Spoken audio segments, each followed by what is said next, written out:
we're going to start with the Pledge of Allegiance, so if you're able to stand up.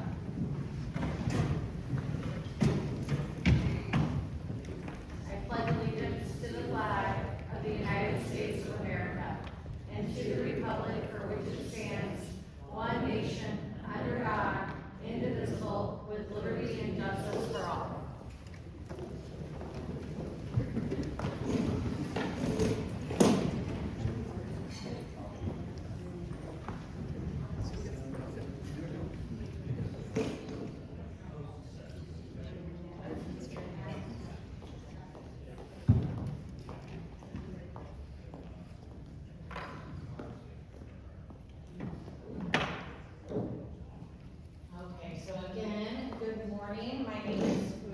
Shudak.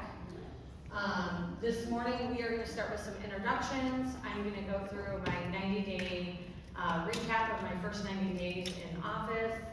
Then we are going to hear from some of our staff. We are going to hear from Chris Gibbons, who's head of community development, talking about our East Manawa subdivision. Zach Smith, who is head of Parks and Recreations, who's here to talk about one of our new park projects that's going on. The Big Lake playground remodel, and then Ashley Cruz here, who's communications director. She's going to help talk through the riverfront projects and the updates that are going on down there. We're also then going to talk about the Mayor's 311 and some other initiatives that are coming up, and then we will start going through any questions that were submitted this morning.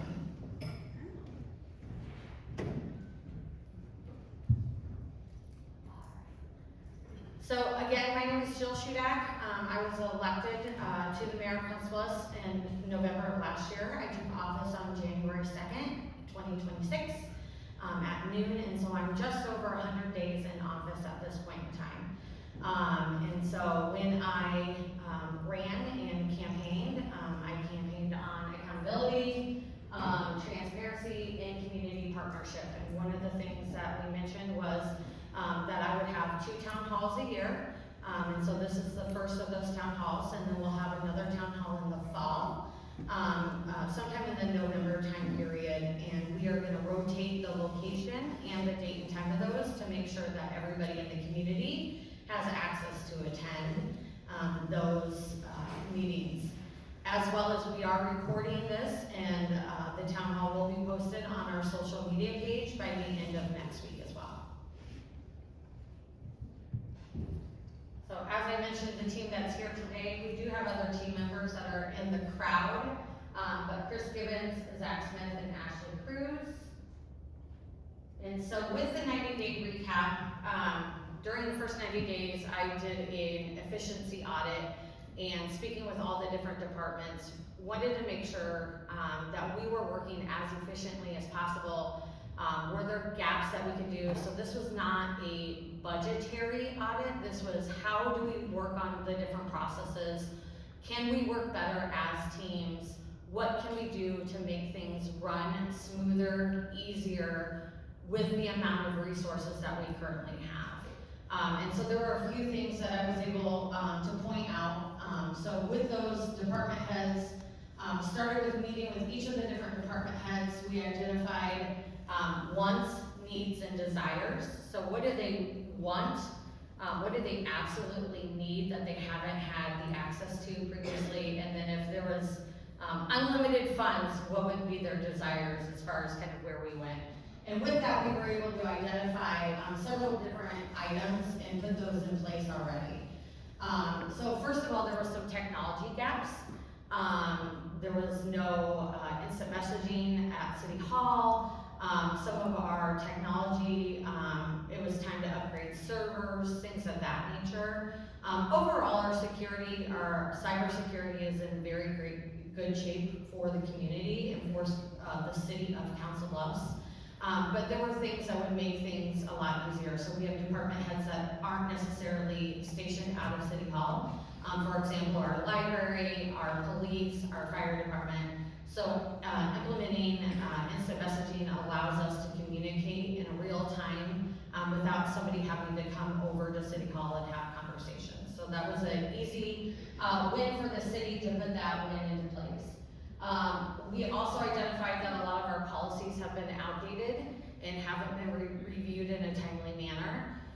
And so the average for our reviews, or our policies to be reviewed right now is about 13 years.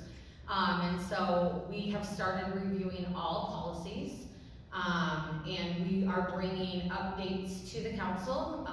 Our first round of updates to the council will actually be this coming Monday. They will have 4 policies with suggestions that they are going to be voting on Monday evening. And so we'll have 4 to 5 each month until all policies are reviewed, and then the policies will be set on a 5-year review schedule. And of course, if there's any changes to the legislation or any federal changes, we will go in and make those changes as those laws are changed at the state or at the federal government. Those first policies are going to, if you haven't looked at your agenda for Monday's city council meeting, they include holidays, parental leave, dress code, and access to sick leave at an earlier time. So those are the 4 policies that we started with, and then we will have, like I said, a next round of 4 to 5 every single month that the council will be voting on. We also identified that we had one department that was separated within City Hall. So finance is actually made up of 2 different departments, and they were located on opposite sides of the building. So happy to say that last week we were able to complete that move. And so all of finance is in one location of the building. It's still on first floor, but it's on the north side of first floor. With that, then Parks and Recs has moved up to the 3rd floor, and our HR department has moved to the south side of the first floor. So all of our departments are now aligned and they're together, which again makes it much more efficient for the different departments to work together to cover for lunch breaks, meal breaks, have team meetings, and just create more synergies from that perspective. And then we have also made some different changes as far as where departments report to. And so, and that is one department, and that was animal control. They were previously reporting under Chris Gibbons in community development. And earlier in April, that move was made, and so animal control now reports into the police department. And that move was made specifically because a lot of times when animal control is sent out to deal with a animal, they have to have a police officer come along with them, and so it just makes sense that they are the code enforcement part of animal control, that they're all located underneath the police department. So that move was made as well. Again, just making things more efficient. They're able to communicate directly. Animal control agents or officers are now outfitted with body cams and proper vests, so that way when they're out knocking on a door or going into a situation, then they are have this proper safety equipment needed for their job as well. And then we're going to continue, a few other changes that were made is, as I mentioned, we launched the instant messaging service, and so that's called City Connect. And again, we started reviewing the policies and moved the animal control under PD. And the next then is in this quarter, Q2, I'm gonna start skip level meetings. So instead of meeting directly with department heads, I'll be meeting with that next level down. I'm happy to say that employees at City Hall feel comfortable. They pop in all the time, whether it is somebody who just works in community development or finance or parks. They feel free to pop in directly and ask me a question, not having to route all the way up to their department head, and so that's great. So we're going to continue those skip level meetings, and I'm meeting with all the different levels of employees throughout City Hall.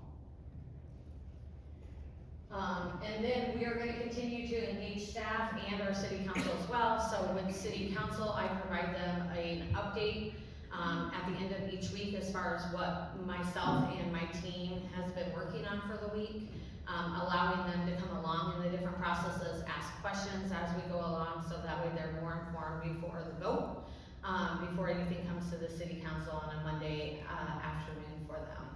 And so we're gonna continue to do those updates, not only to them, and then, I myself on my personal, Facebook page post out a monthly recap of everything that I've completed as well. And that's just a mirror image of what I send over, to the council. So we'll continue to do those updates. And then, as I mentioned, we will continue to do town hall forums just like this, twice a year, once in the spring, once in the fall, through the next 4 years, to make sure that we're hearing directly from anybody in the community, and that you have an opportunity to hear directly from myself as well as the staff on other projects that are happening in the community. So each time at the city hall, the staff will rotate as far as what topics we're talking about, so we have that available there.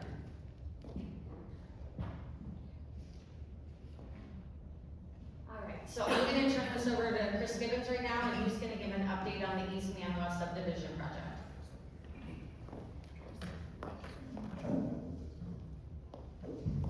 Well, good morning, everyone. How are you doing? Appreciate you all coming out here and spending part of your Saturday with us. Again, my name is Chris Gibbons. I'm the Director of Community Development for the City of Council Bluffs, and just want to spend a couple moments with you, giving you an update on our East Manawa subdivision, and then later on we'll talk about our 2050 comprehensive plan, downtown plan. So East Manawa is a 93-acre master plan community located south of Veterans Memorial Highway and east of Lakeshore Golf Course.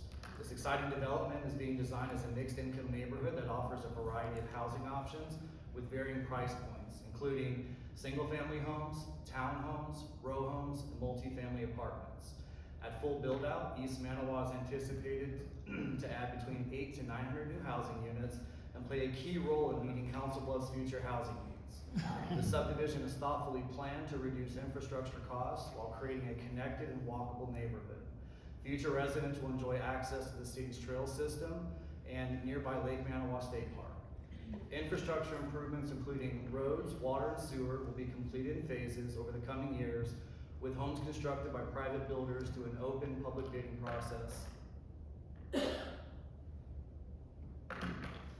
Phase 1. So Phase 1 of East Manawa is located on the south side of Mallard Street. It is currently under construction and represents the first step for providing affordable housing in the East Manawa development. This phase includes 40 townhomes being built by R. Perry Construction. Each townhome will be sold for $175,000 to qualifying households earning at or below 80% of the area median income for Council Bluffs. So to put that in perspective, a family of 4, that income level would be approximately $91,000 per HUD guidelines. These homes offer affordability and long-term value with options that include 2 and 3 bedroom layouts with 2 bathrooms, 1-stall garages, tornado shelters, and durable high-quality building materials. There is currently a wait list for these homes, but anyone interested is encouraged to contact the Council Bluffs Community Development Department to review eligibility requirements and join the wait list. So the pictures you see here are kind of the current status of the project. The walls on the first set of townhomes are actually being framed in right now. I drove past it this morning. And then the image on the bottom there is the elevations of what the townhomes will look like once they're fully constructed.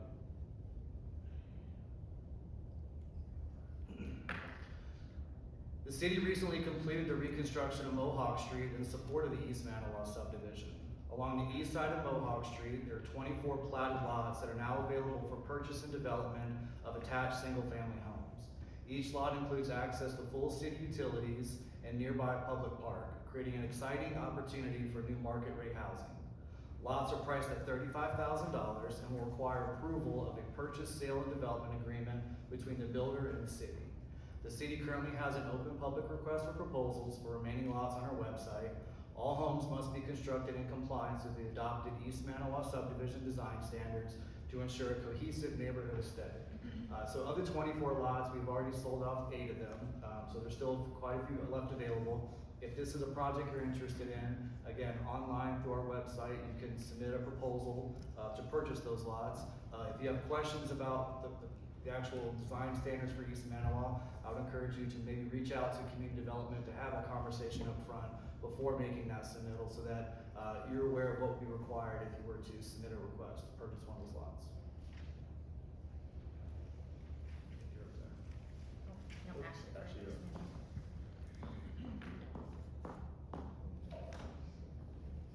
All right, good morning. I'm Ashley Cruz, Communications and Events Manager. I'm going to talk to you guys a little bit about River's Edge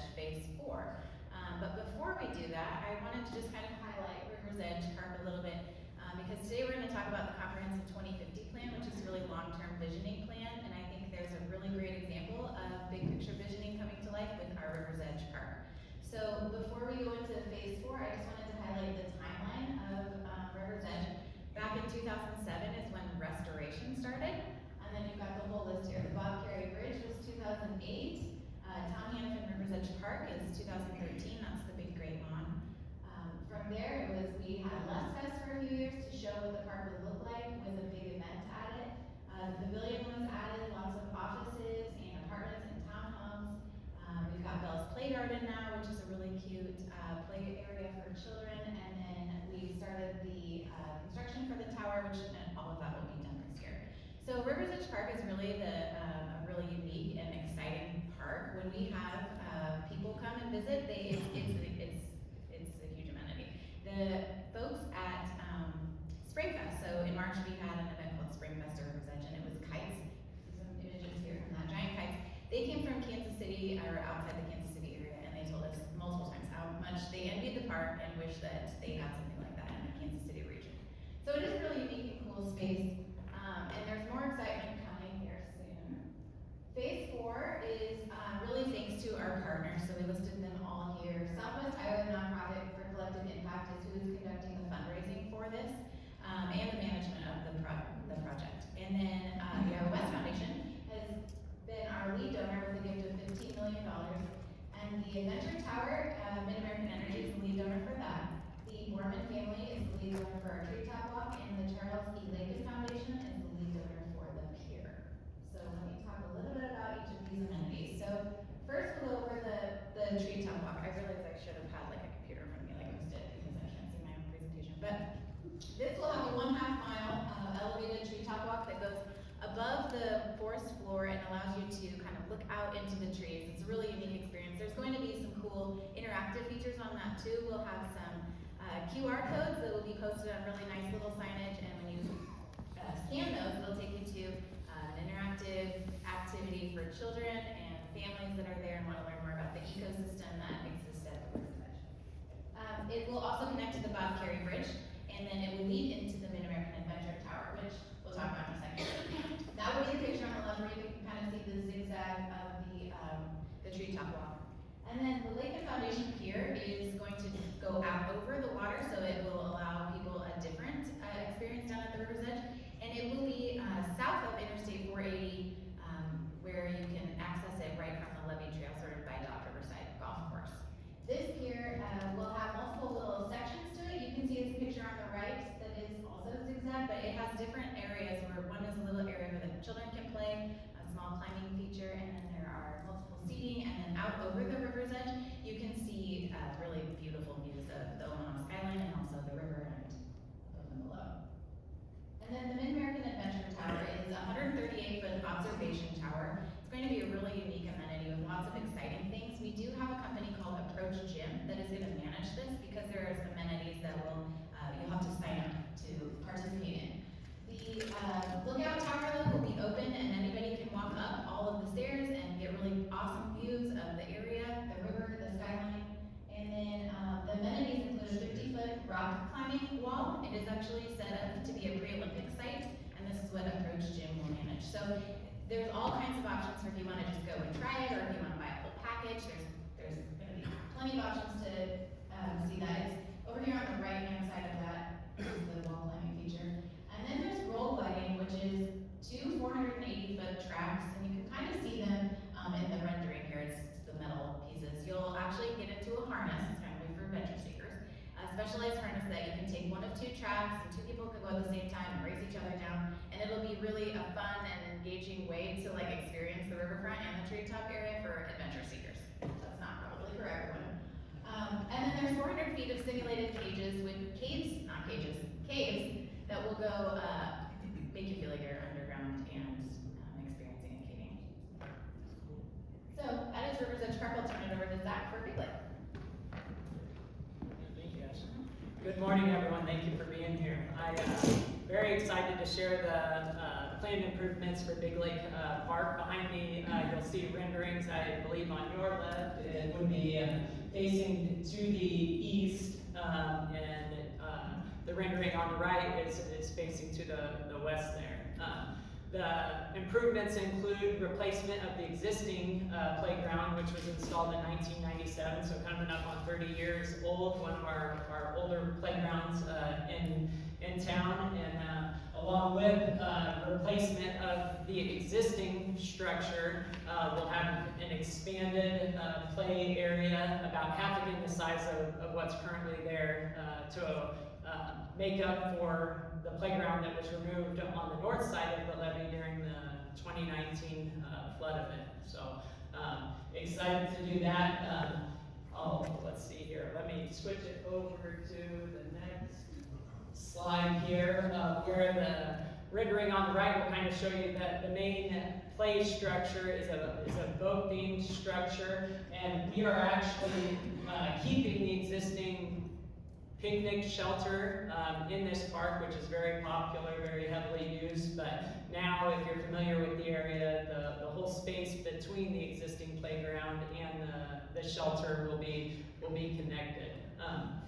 During the design process for this park, we actually included design work for an off-street trail connection to the Iowa River Front Trail into the park. Currently, the trail kind of dumps out onto Big Lake Road on the west side of the railroad bridge, and folks that try to access the park are having to, by bike, or having to take the street into the park. So we included design work for the trail with the expectation that that would likely have to be a future phase. I mentioned that I was excited to share the plans, but I'm even more excited to share that bids came in favorable, and even though we didn't expect to be able to include that trail segment piece, based on the bids that we've received, it looks like we'll be able to accomplish that in this same phase of the project. So excited about that. So we're timeline-wise, this is on the council's agenda for on Monday. So with council approval, the mayor will be awarding a contract, and once that is taken place, we'll get the order placed for the playground equipment, the site furnishings, the added shelter that will be going there, and plan on starting construction the fall of this year, with completion expected in the spring of 2027. So spread the word on that. We're looking forward to it. Thank you, Zach. Next, we're going to talk about the Mayor's 311, and I agree, Ashley. I think we've learned some lessons here that we need the laptop up top here. So in the fall, we will have a different setup here. But the Mayor's 311 has launched as of this past week. So the Mayor's 311 is an online tool. It is very mobile friendly, but it is an online tool that is going to allow our citizens of Council Bluffs, or anybody visiting, to be able to report a concern, to call in, or to log a complaint, or to even thank a employee of the city. And so if you go right now to the city's webpage, there's a lot of different links, and you have to try to figure out exactly what you're looking for and what category in order to get there. Or if you call into City Hall, are you calling to the correct location? And so a lot of those people call into my office, and my administrative assistant, Allie, then kind of locates, and you might get bumped from department to department. So the Mayor's 311 is here to help simplify that process and make it much easier, not only for somebody to report a concern, but also track that concern. In the fall or in the winter time, I think we all see that there's issues with potholes, or in the summertime with growing grass and weeds, or maybe there might be a community, a house that has a lot of junk that's built up, and I know myself, I think surely somebody's called that in and has already reported it, so I'm not going to do that. This tool is going to give you the ability to actually go look at that location and see if something's already been reported to the city, and if not, then you can go ahead and report it. So it's going to be a fantastic tool as we build it out. So it launched this past week with Report a Homeless Encampment. And And so that is the first portion of this website that is up and live as of this past Monday. But as I mentioned, every different type of concern will be added to this. So anything that's currently on the website will move to the Mayor's 311 by end of June. And then we'll do another round of others in the fall, and we will continue to build out as we see different items get reported to us. So I'm gonna step back here just so I can work the laptop for a second and show you exactly what it's looking like on the Mayor's 311. So if you go to the city website,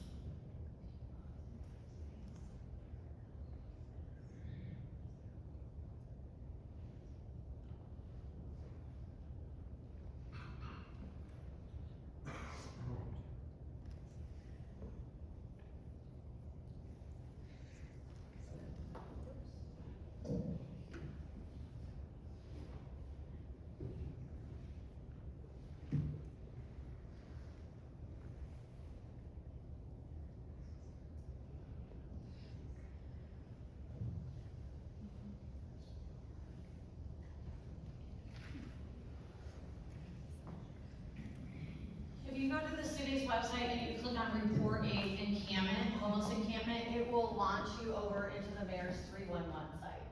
And so from here you can see, obviously if it's an emergency, don't use the website, please call 911. But right at the beginning, there's an option to submit a request. As you scroll down through the Mayor's 311 page,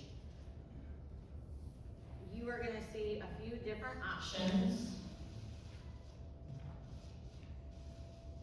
including how it works, how to submit a report, which also will give you the submit a report button, how to monitor status, and how to view completed work. And so this is open for anybody in the public. You do not have to have a login as the previous city site required.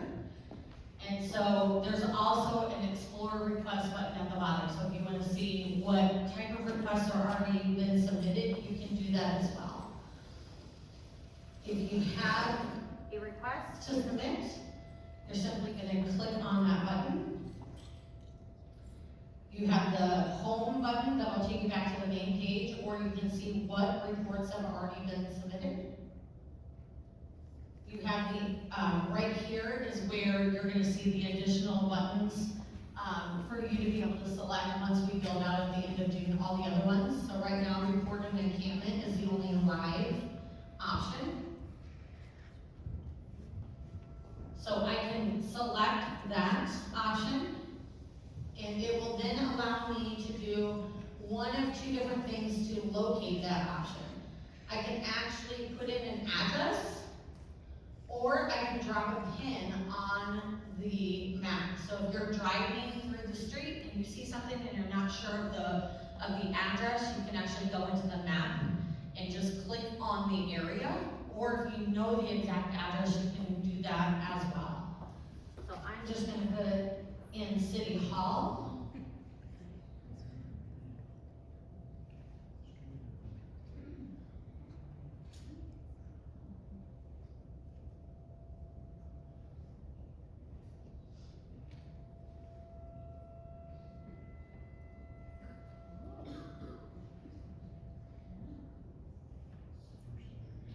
And it will zoom directly in.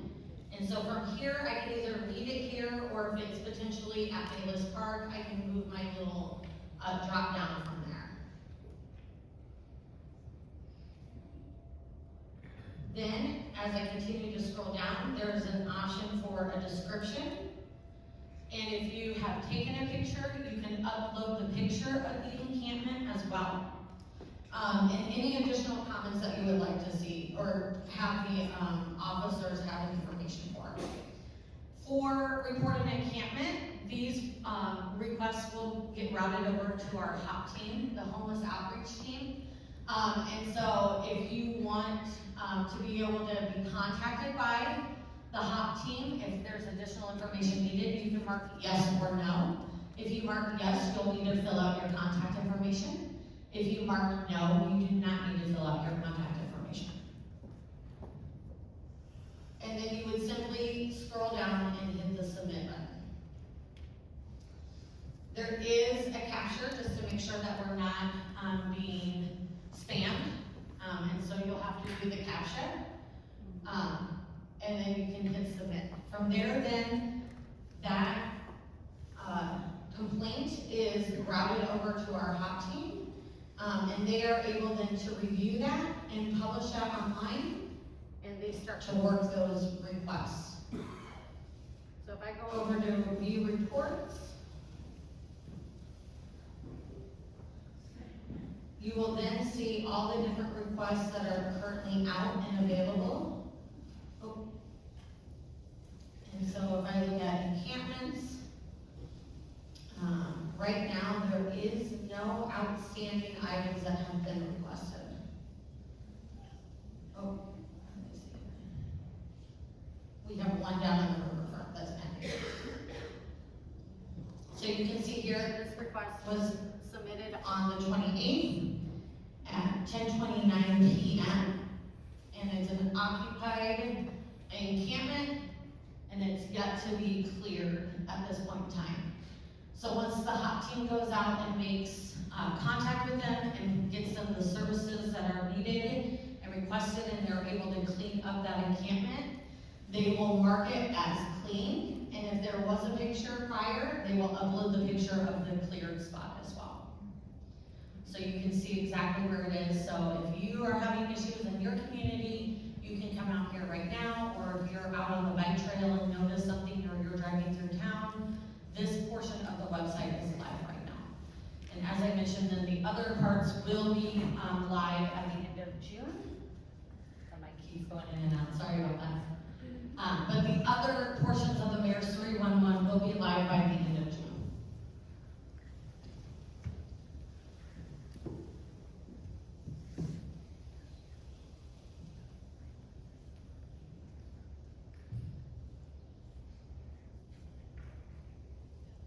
Okay. So next I'm going to turn the microphone back over to Chris Gibbons, and he's going to talk about the comp plan and the downtown plan.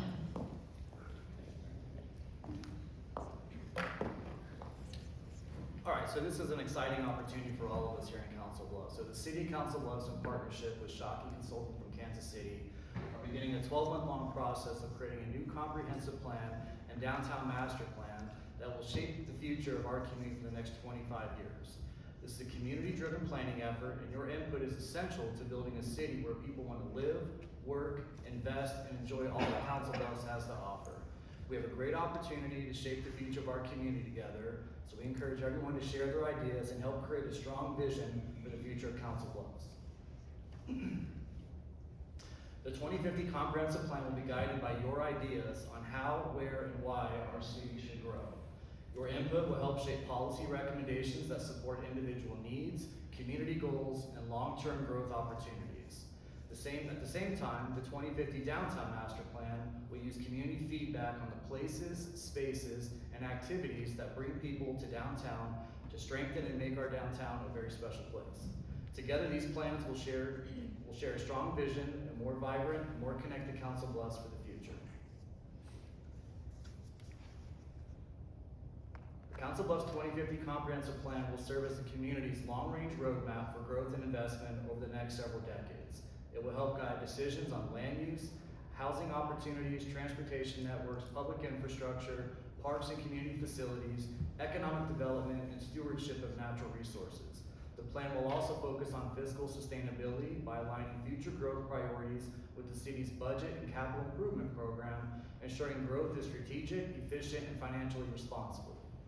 Working alongside that effort, the 2050 Downtown Master Plan will provide a focused strategy for strengthening the heart of Council Bluffs through business development, housing and mixed-use opportunities, parking and market analysis, placemaking, arts and culture, historic preservation, and improving mobility and accessibility in our downtown. Both plans are being completed through a shared and integrated approach so citywide goals and downtown priorities support one another rather rather than compete against each other. Together, these projects will create a unified vision for a stronger, more vibrant, and more connected Council Bluffs. Community involvement is essential to the success of both planning projects, and we want to hear from you. The planning initiatives will be guided by an advisory committee made up of city staff, elected officials, business leaders, school representatives, healthcare and human service partners, philanthropic organizations, residents, and members of our youth. Throughout this 12-month process, there will be community meetings, focus group sessions, and a dedicated project website where residents can follow progress and share input. Staff from the Community Development Department will also be attending events across Council Bluffs, so if you see us, please stop by and share your thoughts on what makes our city a great place to live, work, and visit. And also your ideas for making it even stronger, more vibrant, more connected. For today's town hall meeting, we did bring a handout giving an overview of the comp plan and the downtown master plan, and included with it is a QR code that you can scan using your smartphone. This QR code will take you to our project website where you can start obtaining information on the process. You can fill out a survey and just start giving us information about what you believe makes Council Bluffs a great place, or what improvements perhaps need to be made to make it an even better place to live. This is just the beginning process, and we'll continue to have more information as the projects move forwards. Thank you for your time. Again, my name is Chris Gibbons. I'm the Director of Community Development. I'm happy to answer any questions that you have about our East Manawa subdivision and also about our upcoming 2050 Comprehensive Plan and Downtown Master Plan. Chris, I'm gonna grab that clicker for you. Absolutely. And along those lines as well, we have launched an additional initiative called Grow CD. And so what the focus is the city and partners, community partners, some of which Chris has mentioned previously, but the city, the county, conservation, the chamber, Iowa West, we are working on an initiative to align in efforts to grow the population in our tax base. And we want to do this strategically and on our own terms. So last year there was a lot of conversations about, are we, East Omaha? Are we the smaller part of Omaha? We're not. We all understand that, and so we want to work together to grow Council Bluffs strategically and to find our own vision as far as how we should be marketing ourselves.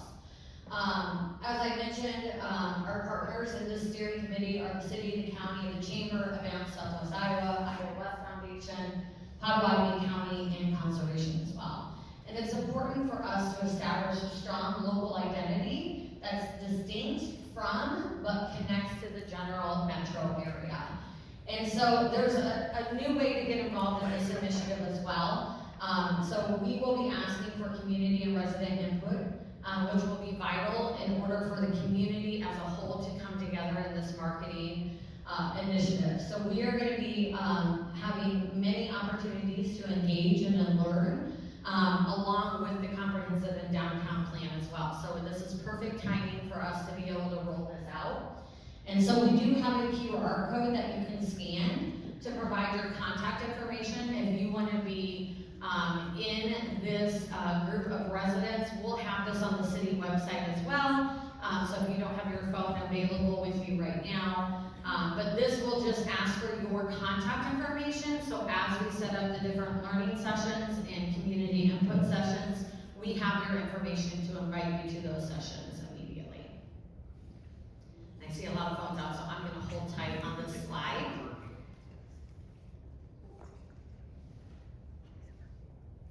And we will put this QR code up on the city website later next week as well.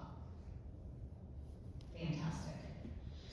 Couple of events that we want to highlight here that are coming up in the Council Bluffs area as well. So tomorrow, if you are interested at Big Lake Park, is the Disc Golf Family Day. And so we do have a company coming to provide some tools to be able to disc golf, so the actual discs themselves to be able to utilize, and so that is tomorrow. We then start and kick off the Celebrate CB Week. So we have Clean Sweep, which is on Tuesday afternoon from 4 to 6 p.m., where you will see different groups of volunteers out and about throughout the city cleaning up the litter on the sides of different roads. And then on Saturday, we actually downtown Council Bluffs. Prior to the parade, the Pancake Man is gonna be in Bayless Park at 8 a.m. I believe the parade starts at 10:30, 10 o'clock, 10:30. And that also coincides with train days this week, so train days will kick off this weekend as well. We have the wall that heals. It will be coming into Potawatomi County. That is part of the memorial wall from Washington, D.C. And that will be in our community at Lewis Central over Memorial Day weekend. I know that the county is still looking for volunteers. There does have to be a team of people, of volunteers that stays with that wall as it comes into town, and then 24 hours, and then help escort it out of town as well. So if you're interested in volunteering, you can go to the county's website, or we also have a link on the city's website as well if you're interested in volunteering. But that will be at, the Wall That Heals will be at Lewis Central School over Memorial Day weekend. Public Works is the City of Council Bluffs Public Works team is holding an open house on May 23rd. And then we have Summer Fest down at River's Edge. Will be June 5th and celebrate Council Bluffs' 250th anniversary. And so there's a group of individuals that have come together, including 100 Block Association, the Chamber, the American Legion, and we are having an old-fashioned street dance the night of July 3rd down on the 100 Block. There's also going to be a family kids zone with a hydrant party, children's games, community booths, a band on the main stage, and that night will end with a drum show as well down on the 100 Block on July 3rd. To kick off not only 4th of July weekend, but also to celebrate America's 250th anniversary. So great events coming up this spring, or this summer as well, so please keep a look at the, not only the Council Bluffs website, but the CBB, the Council Bluffs Visitor Bureau website as well. They do an amazing job of keeping all the events updated.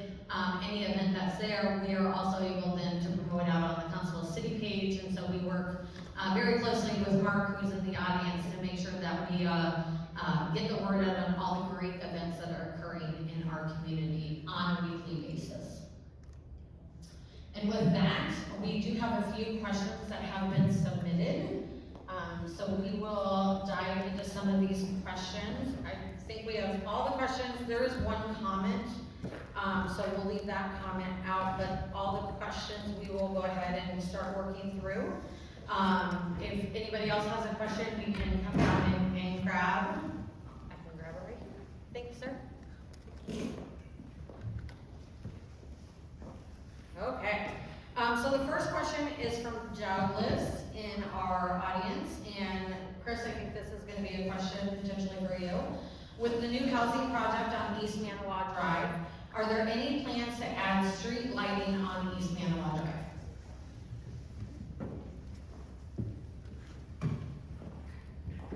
So with the actual subdivision itself, it's planned specifically for the 93 acres. There's no additional lighting that has been proposed on East Manawa Drive proper.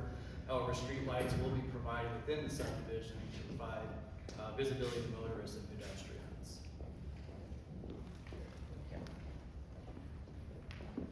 The next question doesn't have a name on it, but with the 14% property tax increase, what is the vision for Council Bluffs? The property tax increase, I'm gonna just take a quick step back and then I'll answer this question. The city's levy actually went down when it came to property taxes. The county's levy and the school levy went up. And so I just want to make that statement. I know everybody just sees the impact on their tax bill. I feel the same. I saw that increase as well, but I do want to clarify that the city's portion that they control, we actually lowered our levy. And depending on what happens at the legislation in Des Moines here over the next week or so, as they're wrapping up and looking at changing property taxes, you could see a large shift in that coming forward. As far as what we plan to do with the property taxes, you see some of the the ideas here that we're working on, so we're updating our parks. We are working on infrastructure to bring in more housing. Just day-to-day operations is also what is utilized. And we are working through, you'll see on the west side of town, you're starting to see construction of the different, updates needed for, sanitary and sewer, and so we're doing those. Those are very expensive projects, but we're working those one block at a time, as we're working through those things. But for, the property tax increase itself, it's just the inflation, so property taxes are based off of last year's evaluation, but we are paying at this year's cost, so we always kind of see that difference. So it looks like there's a lot of money there, that we have available to us, but, we are actually, we run the city in a deficit each year.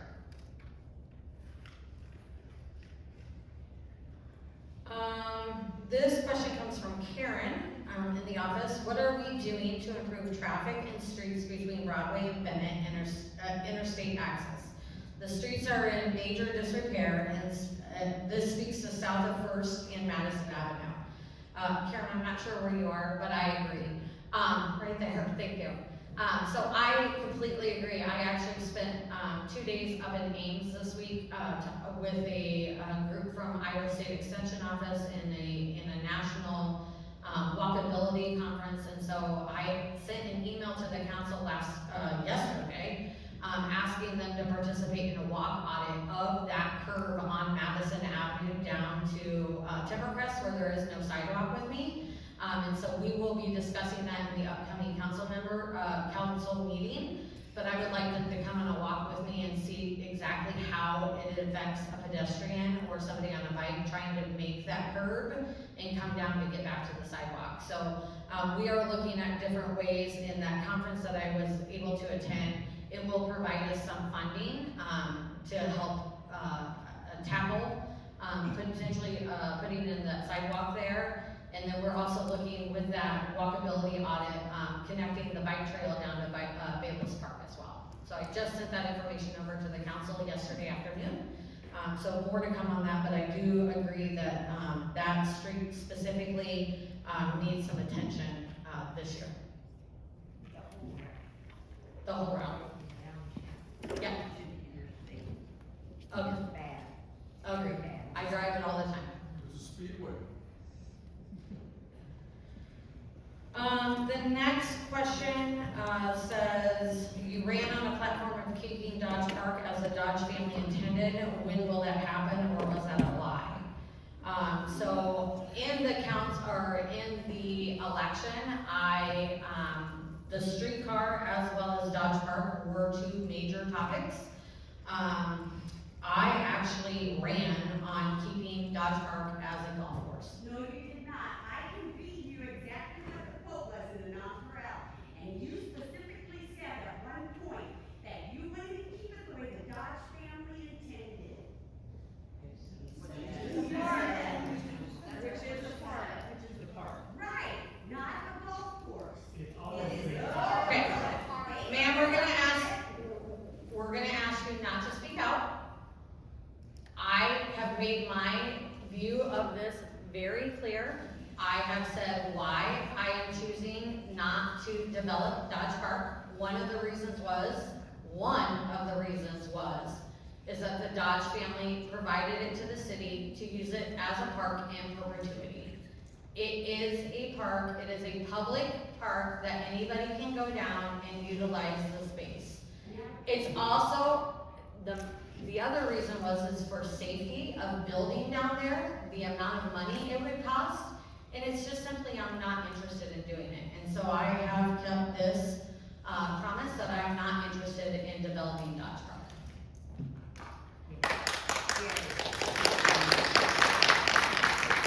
The next question that we have, excuse me, thank you. The next question is can we bring back a grant program for those to refurbish their homes? Sad homes just need a little help. If there are programs, how do we get the info out to the people? So the community development department, we do have programs available for those who need assistance with emergency repair, down payment assistance. We also have programs that deal with lead abatement. Some of those programs are, there's some income eligibility requirements with it because they are federal funds, but there are programs that do exist to help residents with updates and repairs to their homes. So if you have a specific need at your property, please reach out to community development department. We'll be happy to sit down and meet with you and talk about what those needs are and figure out if any of those grant programs you'd be eligible for.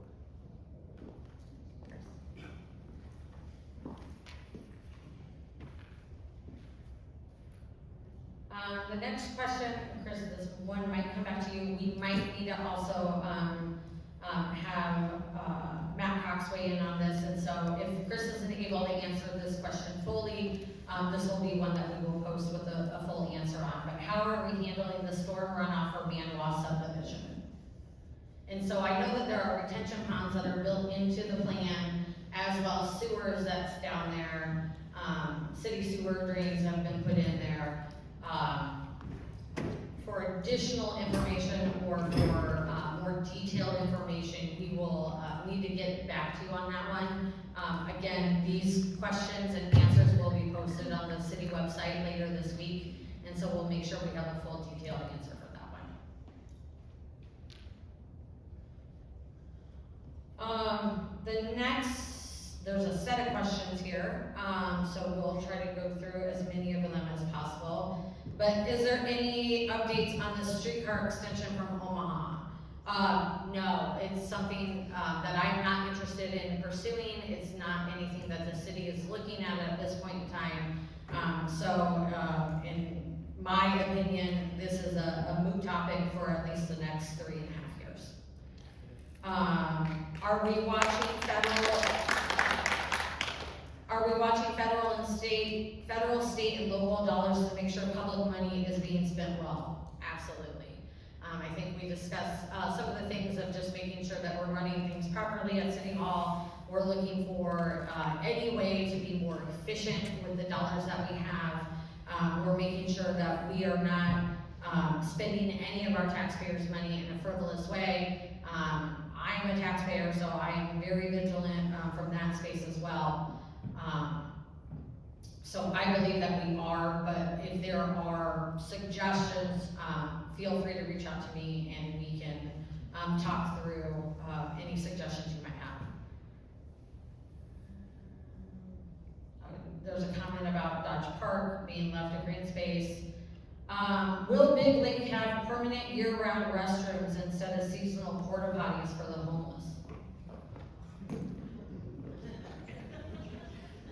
So we did have a geotech report done on Big Lake, and there we ran into some challenges. One, to get utilities to a permanent restroom was not going to fit within the budget, and there were major challenges there to get sanitary sewer with the railroad on both sides. And so then when we explored a vault restroom system in order to have a permanent restroom facility, the water table didn't allow for that in that area. So unfortunately, we will not be able to have a permanent restroom facility there. We'll continue to have porta pots available, and knock on wood, Big Lake has typically, the porta pots down there have not seen close to the amount of vandalism as we've seen in other parks that have porta pots. So that'll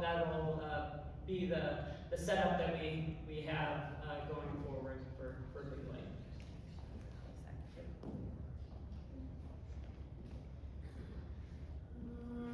What about keeping broken glass on the bicycle trails and trail maintenance? And so the Mayor's 311 is going to be a great tool to be able to report items like that. I can tell you I've had people call me or email me or text me. I've reached out to Zach and his team.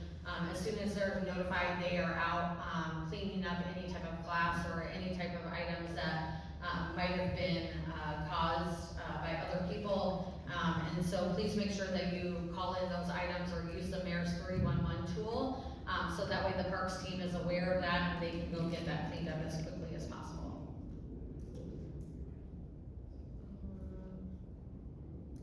Okay. Those are all the questions that have been turned in at this point in time. So again, I thank everybody for coming today. Again, our next town hall will be in the fall. Look forward update around September. It will be a late October date. And we are hoping for it to be at Lewis Central on a weeknight, so that way those that work the weekends will have an opportunity to attend as well. As always, please watch the city's website. Make sure you're following along on the city council meetings. Study sessions are at 3:45. Those are open to the public the day of the city council meeting, which is generally the second and fourth Mondays of the month. This month it is the first and third due to the holiday of Memorial Day at the end of May. So we have a meeting coming up this coming Monday and then again on the 18th. So study session is at 3:45. It is open to the public at City Hall, second floor. And then the city council meeting is that same evening at 7 o'clock. And again, that is open to the public. If you're not able to make it, it is broadcast live, or you can watch the recording of the two meetings the following day. They are posted on the city's website as well. So thank you guys very much. Thank you for coming out this Saturday, and I appreciate you all. Thank you.